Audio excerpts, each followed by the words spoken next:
Bom dia a todos, a paz do Senhor Jesus Cristo. Estamos em mais um vídeo da verdade, da vida e da origem dos ensinamentos da Igreja do Senhor Jesus Cristo, a coluna e a firmeza da verdade, a única que detém a verdade, que é Jesus Cristo, e dá sua vida pela verdade.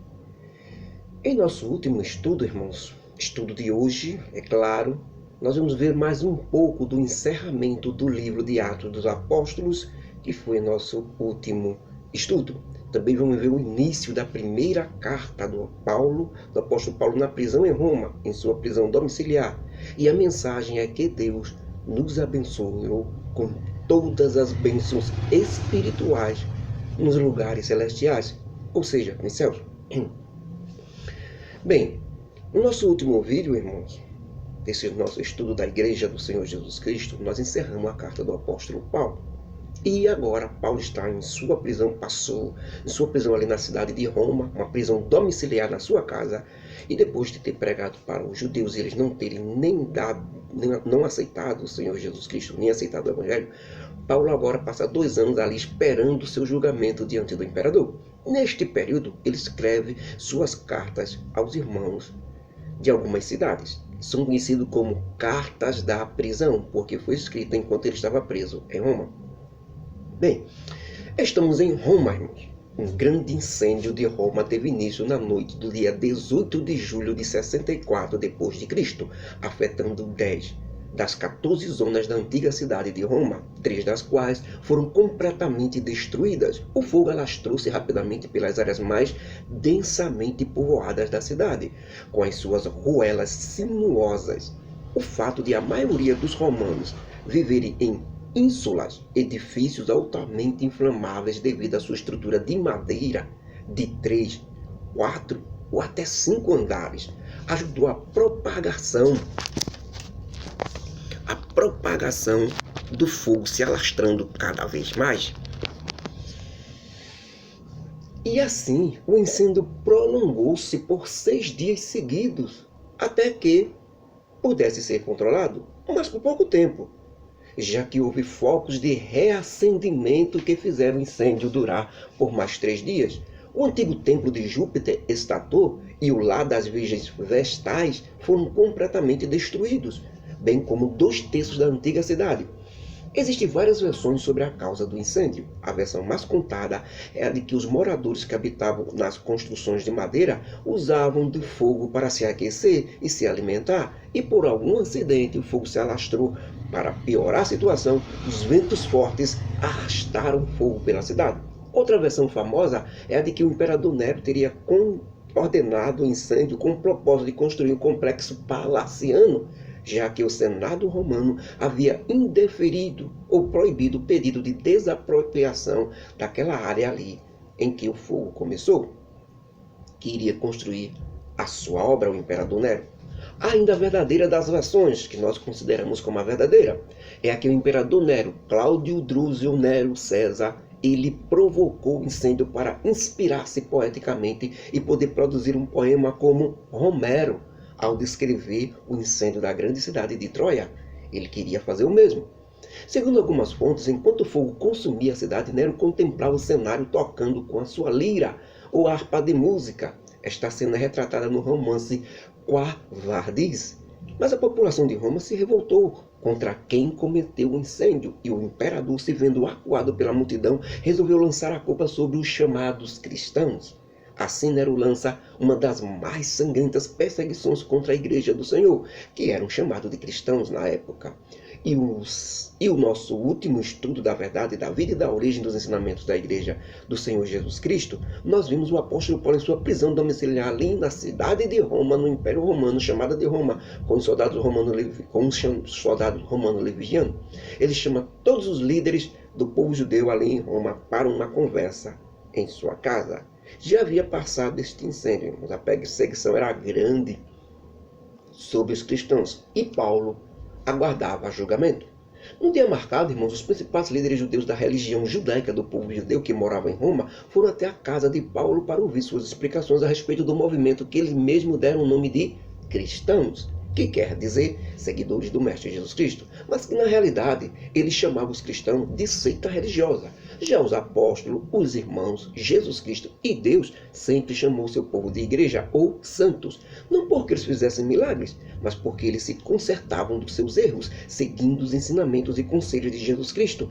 Por isso eram chamados de santos, porque toda vez que eles consertavam algo em sua vida, seguindo os ensinamentos de Jesus Cristo, isso se chamava conserto, isso se chama santificação. Eles iam se consertando, se santificando, por isso eles eram a igreja única e verdadeira, e o Senhor Deus os chamava de santos, nunca de cristão.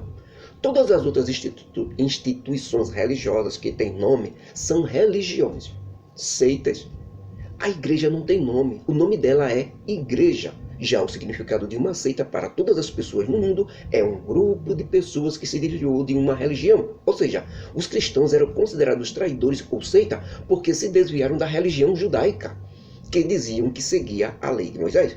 Mas na verdade a igreja, que eles chamam de seita, não tinha se desviado da lei de Moisés. A igreja tinha se desviado e saído da religião judaica, voltando para a lei de Moisés. Eles saíram da religião para entrar na igreja e na lei de Moisés.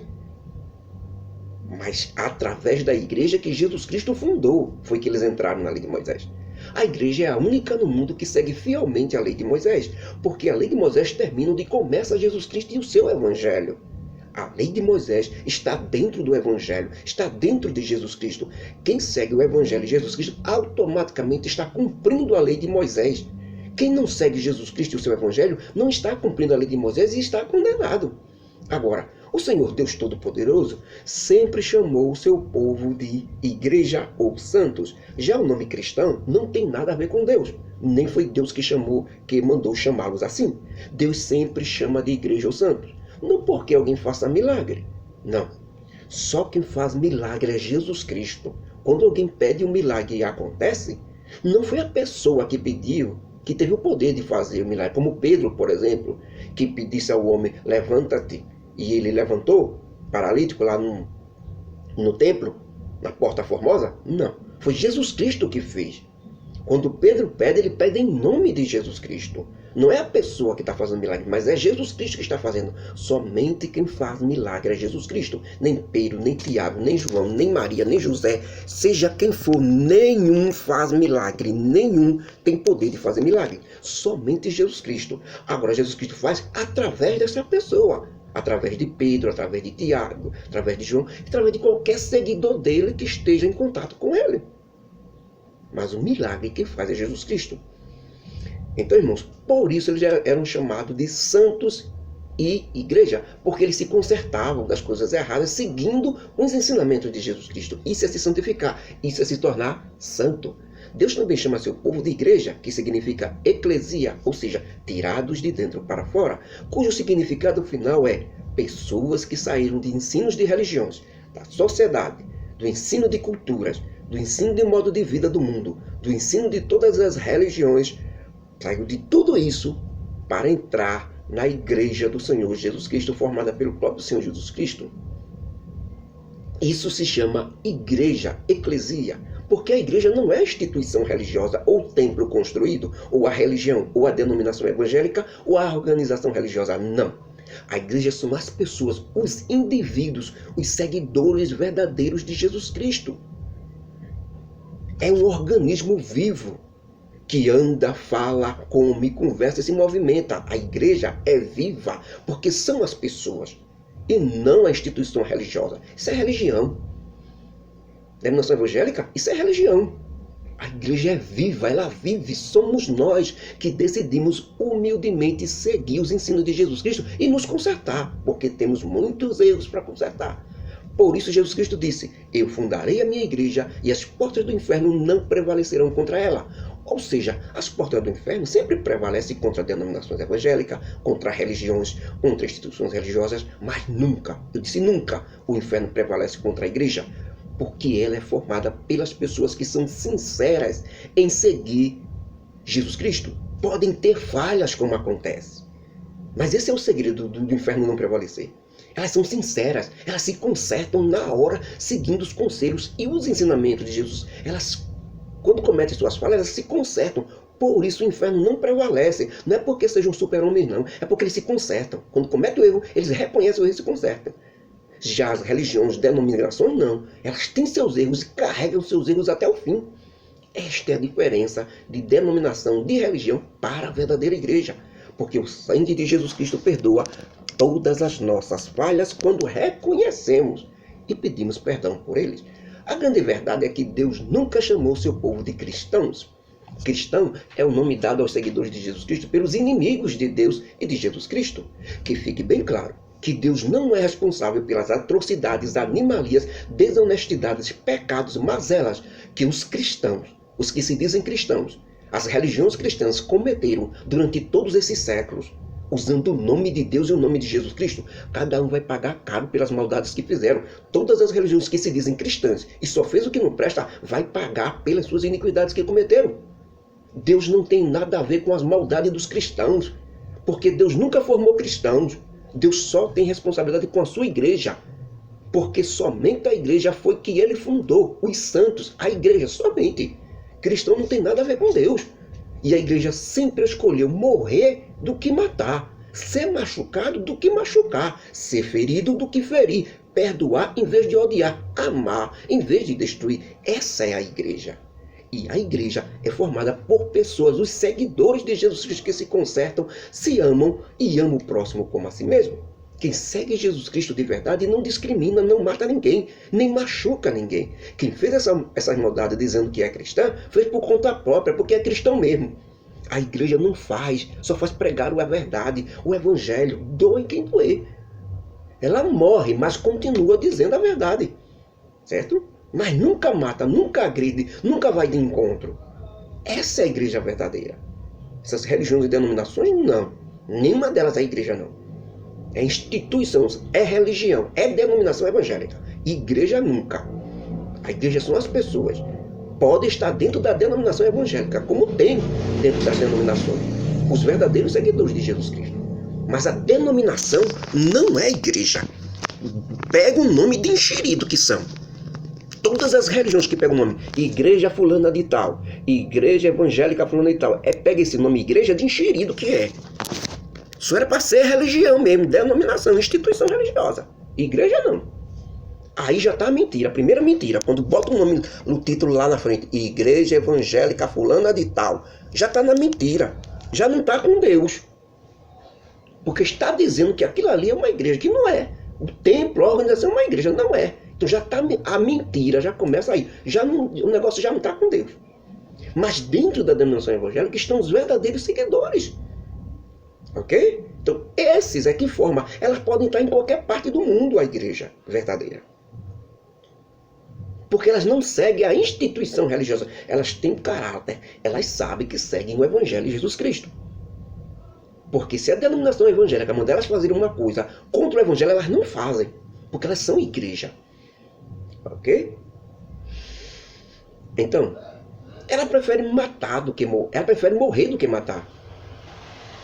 Bem, na verdade, irmãos, Deus considera uma seita é um grupo ou religião que se desviou da Bíblia, da lei de Moisés e do Evangelho de Jesus Cristo. Isso é uma seita para Deus. E não um grupo que se desvia de outra religião, como o mundo diz que é uma seita.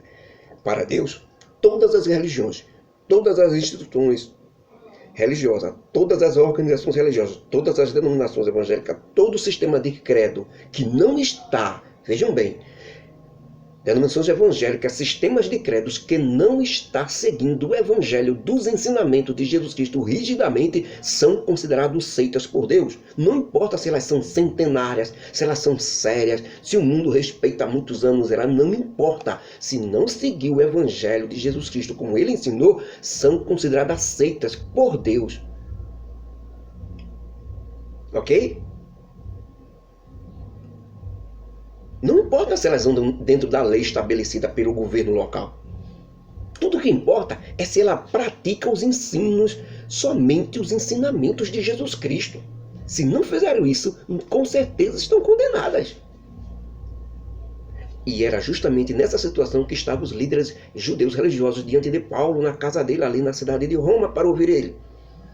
E Paulo, sem o menor medo, começou a explicar e a pregar todo o evangelho do Senhor Jesus Cristo, não é? Ele começou ali explanar toda a situação do evangelho. Falou bem claramente de Jesus Cristo, que ele é o Messias prometido, e provou que estava escrito na Bíblia, que é a lei de Moisés, e que Jesus Cristo tinha que morrer mesmo na cruz do Calvário para poder perdoar todos os nossos pecados e nos livrar da condenação eterna. Não era para libertar do poder do Império Romano como eles queriam, os judeus. Não.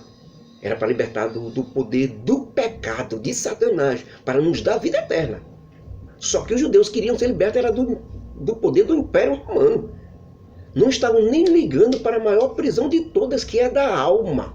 Você pode até estar na cadeia preso, mas se aceitar Jesus Cristo como Salvador da sua vida e se arrepender dos seus pecados, você é o mais livre de todos os homens, mesmo na cadeia preso.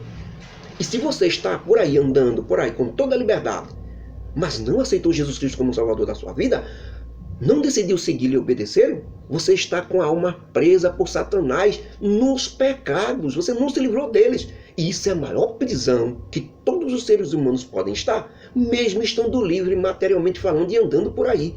Os líderes religiosos ali não aceitavam Jesus Cristo porque Jesus Cristo morreu para libertá-lo dos seus pecados. E eles não queriam isso. Eles queriam continuar com seus pecados, mas queriam se livrar do poder do Império Romano, mesmo que as suas almas fossem para o inferno. Por isso, até hoje, a nação de Israel não aceitou Jesus Cristo como Salvador, o Messias de Deus. E assim o apóstolo Paulo provou Jesus Cristo era o Messias. Isso durou, irmãos, desde a manhã até a tarde. E quando terminou a pregação de Paulo, na parte da tarde, uns acreditaram, dos judeus acreditaram em Paulo, mas outros não acreditaram. Então houve uma grande discórdia. Então resolveram ir embora, já que não conseguiam tomar uma decisão, ou seja, se iriam apoiar Paulo e aceitar o evangelho do Senhor Jesus Cristo, ou se continuariam na religião judaica que julgavam que seguia a lei de Moisés. Na verdade, não seguia.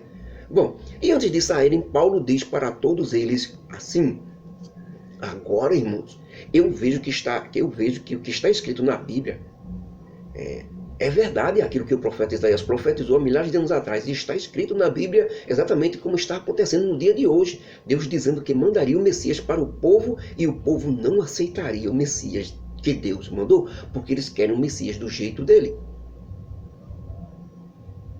Por isso Deus ordenou a Isaías, dizendo assim: vai e diz a este povo de Israel, os judeus: ouvis de fato e não entendeis, verdes na verdade, mas não percebeis, porque se engorda o coração desse povo e faz-lhe pesado os ouvidos, fecha-lhe os olhos para que eles não vejam com os seus olhos, não ouçam com os seus ouvidos, nem entendam com o seu coração, nem se convertam e sejam sarados. Livro do profeta Isaías, capítulo 6, versículos 9 e 10.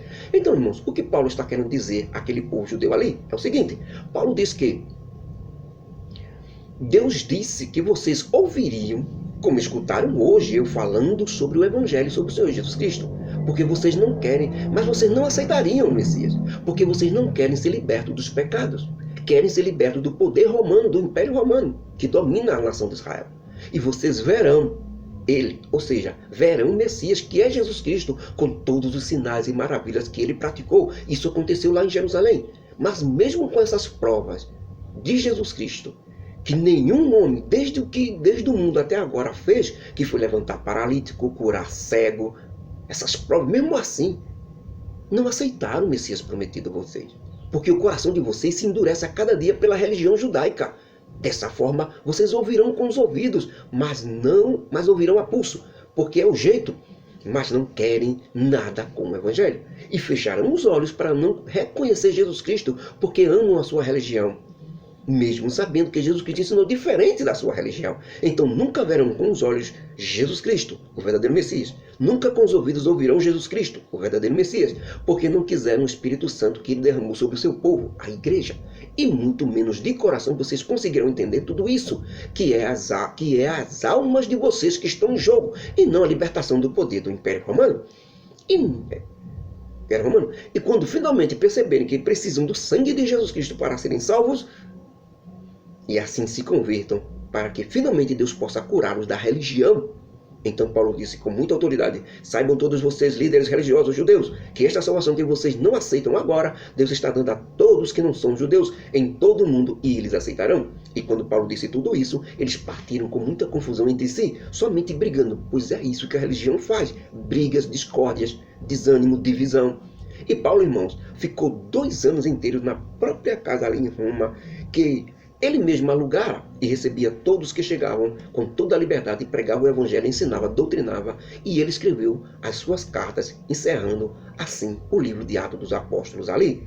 Mas a história da igreja continua com a sua primeira carta. Bem, hoje iniciaremos a primeira carta de Paulo escreveu ali na sua prisão em Roma, na sua prisão domiciliar, logo após os líderes religiosos terem saído de sua casa. Paulo se senta em sua, digamos assim, escrivania, e junto com Tíquico, seu cooperador, começa a escrever a carta que Tíquico levará para os irmãos que moravam na cidade de Éfeso, na Ásia. Estamos agora mais ou menos no ano 60 a 61 depois de Cristo, cidade de Roma, capital do Império Romano. Paulo vai escrever suas cartas aos Efésios, sua carta aos Efésios, aos Colossenses, aos Filipenses e a Filemão, com pequenos intervalos de uma para a outra. A epístola aos Efésios, também conhecida como Carta aos Efésios, Livro dos Efésios, é a carta de Paulo aos Efésios, usualmente abreviada como EF. Ponto. É um dos livros do Novo Testamento da Bíblia. Teria sido escrito pelo apóstolo Paulo em Roma como uma carta aos cristãos da cidade de Frígia e de Éfeso, regiões, toda aquela região. Não foi elaborada no árduo trabalho de bigorna, da controvérsia doutrinária ou dos problemas pastorais, como muitas revelações divinas brotando na vida da oração de Paulo. Ele escreveu a carta quando estava prisioneiro por amor a Cristo. Epístola aos Efésios, capítulo 3, versículo 1, capítulo 4, versículo 1, capítulo 6, versículo 20. É conhecido como uma das 4 cartas chamadas de Epístolas da Prisão. As outras 3 são Colossenses, Filipenses e Filemão. A Epístola aos Efésios tem uma afinidade com a Epístola aos Colossenses e talvez tenha sido escrita logo após esta. As 2 cartas podem ter sido levadas simultaneamente ao mesmo tempo ao seu destino por um cooperador de Paulo chamado Tíquico. Epístola aos Efésios, capítulo 6, versículo 21, Epístola aos Colossenses, capítulo 4, versículo 7, podem confirmar mais ou menos isso, mais ou menos. É crença geral que Paulo escreveu a carta dos Efésios também para outras igrejas da região, e não apenas a cidade de Éfeso. Possivelmente, ele a escreveu como uma carta circular a todas as igrejas ali da província da Ásia. Muitos creem que a carta aos Efésios é a mesma carta ao Laodicenses que se perdeu, mencionada por Paulo na Epístola aos Colossenses, no capítulo 4 e o versículo 16. Bom, a grande verdade desta carta, irmãos, é que Deus nos abençoou com todas as bênçãos espirituais nos lugares celestiais em Cristo Jesus. Não foi com dinheiro não, riquezas não, ouro não, glórias materiais não, ou honras materiais não, irmãos. Foi com bênçãos espirituais. Isso mais ou menos no ano 60 depois de Cristo. Paulo escreve sua carta aos irmãos que moravam na cidade de Éfeso, quando Paulo estava preso em Roma, isso na primeira prisão. E ele diz na carta assim: eu, Paulo, apóstolo de Jesus Cristo pela vontade de Deus, me dirijo a todos os irmãos seguidores de Jesus Cristo que moram na cidade de Éfeso e todas as regiões pertencentes, que são chamados de santos, porque se separaram de todas as coisas ruins e más que os homens fazem, e agora fazem as coisas de Deus, corretas e boas, e são fiéis a Deus por causa de Jesus Cristo. Para Cristo, bendito seja o Deus e Pai de nosso Senhor Jesus Cristo, que nos abençoou com todas as bênçãos espirituais nos lugares celestiais em Cristo Jesus. Não foi com dinheiro, riqueza, ouro, glórias materiais ou honra materiais, não, irmãos. Foi com bênçãos espirituais, ou seja, poder para curar enfermidades, poder para curar o surdo, poder para curar o mudo, poder para curar o paralítico, poder para curar os cegos, poder para expulsar os demônios e destruir todas as coisas do maligno. É esse o poder e as bênçãos espirituais que a igreja do Senhor recebeu. E também ele